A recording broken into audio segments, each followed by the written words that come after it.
So yun 'no, so kamusta po mga ka-Streetwise? Ako po si Takero Miyamoto at welcome po sa aking munting channel. So mga kababayan, may mga kumakalat po na report ngayon na ang ICC po ay andito na po sa Pilipinas nung nakaraang buwan pa. At sila daw po ay naka-check-in diyan po sa hotel sa Makati, sa may Raffles Hotel. So search natin 'to 'no. So Raffles Hotel Makati. Okay, so ito meron dito. Okay. So pakita ko sa inyo. So 'yan.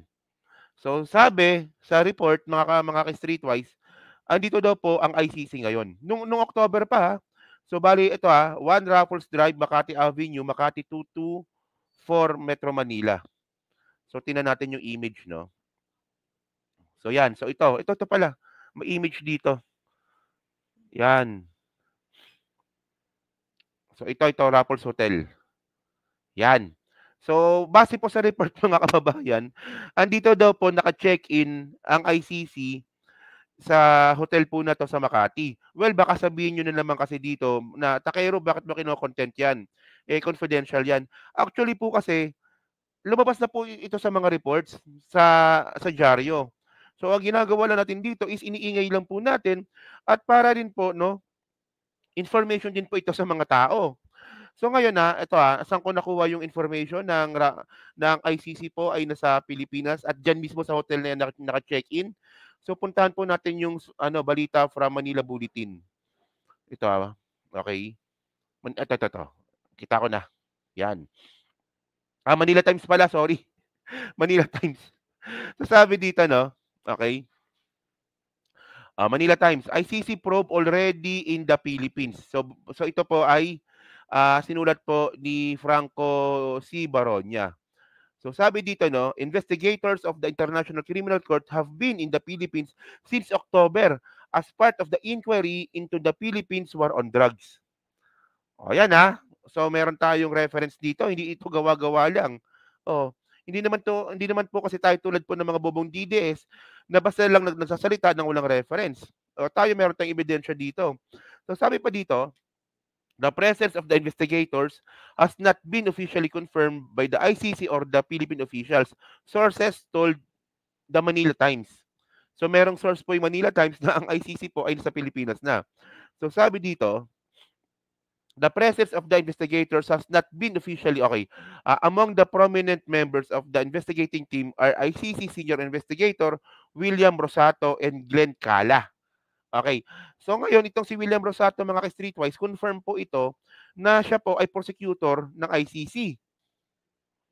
At saka itong si Glenn Cala, mga ka-Streetwise, prosecutor din to ng ICC eh.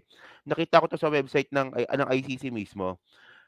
So sabi pa dito, no, reports indicate that Rosato, who arrived at the Ninoy Aquino International Airport October 19 on Malaysian Airlines MH804 was accompanied by Maya Bracken, an American interpreter. So itong si Maya Bracken, mga Streetwise, isa po itong Filipino-American na interpreter. Marunong po siya mag-Tagalog at marunong po siya mag-English. So kompleto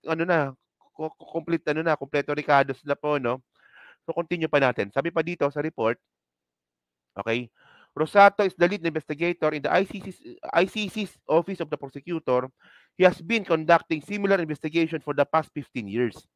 So from 2019 to 2009. So from 2009 hanggang 2024, prosecutor na pala itong si William Rosato. Tapos Kala arrived a day later on the Philippine Airlines flight. Di ba? So October 20 naman daw po pumunta si Glenn Cala. Yari ka digong dito. Teka dito. The team has been meeting with various individuals and organizations connected to the investigation, the sources said. Okay? Rosato and Cala have been staying at the Raffles Hotel in Makati City. Yan na. Tayo na. Anong yung ICC nandito na sa Pinas? Isang buwan na. So ngayon, mga ka-Streetwise, actually, kaya nga po galit na galit ngayon itong si Marco Beta. Si pangalan nun? Rodante ba yun? O Rolando? Rodante. Rodante Marco Beta. na ang ICC daw po ay nasa pangangalaga ni Martin Romualdez. Ayan ang bintang nila eh. Si Martin Romualdez daw po yung nagpopondo dyan sa ICC. Dyan kay Rosato at saka kay Kala. Na which is para sa akin, medyo kabobohan po ng konti yun. Kasi una sa lahat mga ka-streetwise, may sariling pondo po yung ICC. Hindi po nila kailangan ng pera ng Pilipinas para po pumunta sila dito at magstay sa hotel. Mautak biya talaga tong mga to, no? So ngayon mga ka-streetwise, no, bukod nga po dito sa report from Manila Times, nabasa ko rin ito sa report from MSN, at saka ito po ay confirm din po ni Congressman Marcobeta. So tingnan nyo to itong video ni Marcobeta. Galit na galit siya dito eh. Oh, tingnan nyo. Nalantad ang kahinaan ng proseso. Oo. Hindi talaga tunay na proseso. Hindi tunay na pagdinig ito. In of legislation. Pag-usapan natin ng ICC. Ano yun? Anong connection naman at ba't nandun yun? Ginaganap pala yung Qualcomm na yan. Nandito yung mga Nandiyan nga, operatives ng ICC. Nasa opisina daw po ni Majority. Hindi, sa opisina ni si Speaker. Oo. Ayun, yung kasi ito minsan pinapanood ko itong programa ni Marcoleta sa Net25. Yung St. Peter po na yan, ang ibig sabihin po sa kanila niyan ay speaker. Kumbaga, parang syempre, para hindi maging libelous yung mga pagsasabi nila, gumagamit sila ng mga codes. So, yung speaker, ang tawag nila St. Peter. So, at least medyo makatunog nga naman ng konti. Sila pa nga yung iba raw na nagbibigay ng mga kung paano itatanong. Ngayon, kung nandito sila, nakita nila, nalantad sa kanila ang kakulangan ng due process. So, kita nyo, no, yung bintang dito ni Marcoleta, na yung mga tanong daw po sa Quadcom, ICC daw po yung nagbibigay. So, well, sa akin, ako totoo man ito, wala akong pakialam. Ang importante po para sa akin, managot ang dapat managot. Di ba? Kasi ang point mga kababayan, no, para sa akin, medyo katangahan na lang po talaga ang sumuporta po sa isang taong psychopath. Di ba? Si Digong psychopath yan. Isipin mo, 30,000 ba naman yung pinagganon eh. Oh, yeah. At kung tatanggapin nila yung transcript na ginawa, na ngayon pa lang sasabihin ko na mga inutil din sila. Oo. Nako. Paano mo tatanggapin ang isang proseso na walang depensa walang kadepensa, pinagtatanong mo, pero siya wala siyang karapatang magtanong doon sa mga taong nag-a-accuse sa kanya. O yan so ngayon, due process na naman ang sisigaw ni Marcoleta. So, di ba, ilang beses ko sila sabi ng mga streetwise, no, na itong mga DDS, mga kababayan, naniniwala sila sa pagpapatigok po ni Digong sa mga adik nang walang due process. Tapos ngayon, ang sigaw naman dito ni Marcoleta, bakit nyo naman tinatanong si Digong na si Digong walang karapatan na magtanong sa inyo? So, due process nga yun. Di ba, due process po ang sinisigaw ngayon ng mga DDS. Di ba, it doesn't make sense, mga kababayan, na ang lumalabas kasi dito, medyo double standard po talaga, mga utak po ng mga sinto-sinto na to, na kapag dating sa tokhang, okay lang na walang due process, pero pagdating kay Digong, dapat may due process. Oh. So bukod dyan mga kababayan, kinonfirm din po yan ni pangalan nito ni Bobby Tiglao. So meron din pong tweet dito si Bobby Tiglao. So panic mode na talaga sila no. So yan tweet ito ni Bobby Tiglao. Sabi ni Bobby Tiglao dito, 'di ba? A secret team of British national was in Manila staying in luxury hotels and even visiting Speaker Romualdez residence to observe Senate House hearings led by William Rosato, a former UN investigator, with Roderick Thomas and May Destura Bracken. O si Mayan Bracken nga ito, no? They didn't just watch, they reportedly crafted questions for anti-Duterte congressmen. So, unsurprisingly, these questions heavily cited British publications like Guardians and The Observer, which the most Filipinos rarely have access to. Their goal? Bolster the ICC's case and present these hearings as authentic evidence at The Hague. Who is this really serving? Yan. So ngayon, ito ngayon ang bintang po ni pangalan nito ni Bobby Tiglao, na si Speaker Martin Romualdez naman daw po ang what they call this, gumagawa ng paraan para po makipag-usap dito sa team ng ICC. So, ewan ko ba, so whatsoever mga kababayan, no? Well, ang sa akin lang naman mga kababayan, ang sa akin lang naman, anong problema ninyo? 'Di ba akala ko ba ang gusto ni Duterte, imbestigahan na siya ng ICC bukas, as soon as possible. Sinabi niya 'yan, eh.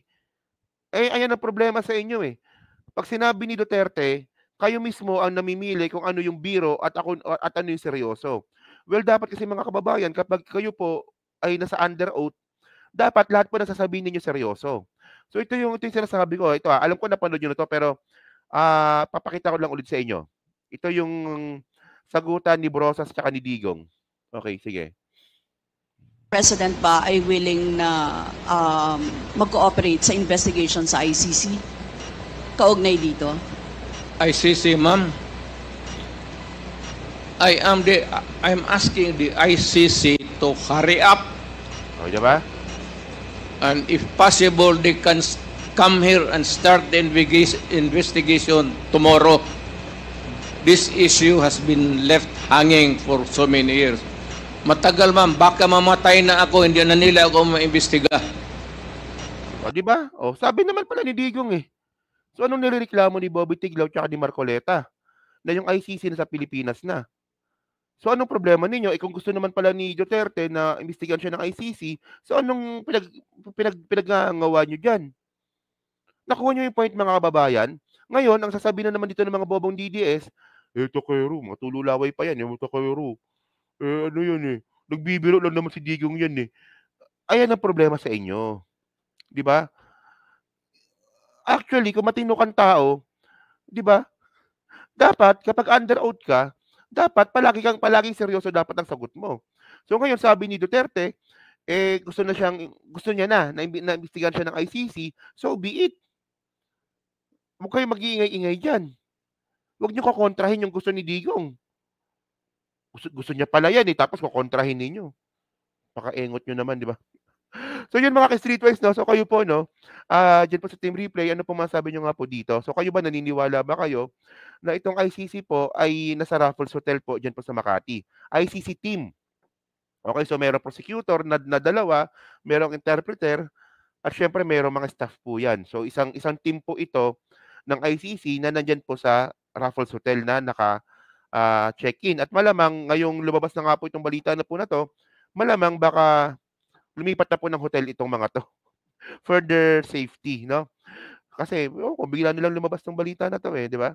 So, kayo ba naniniwala ba kayo dito sa report po na to? At kayo ba, okay ba sa inyo na papasukin, na ipagpatuloy ang investigasyon ng ICC dito sa Pilipinas? So, kasi mga kababayan, wag lang po kasi tayo magmadali. Lahat po ng bagay po, especially kung pinag-uusapan po natin dito ay legal na paraan, lahat po yan ay meron due process.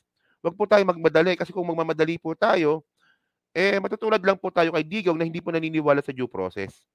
Di ba?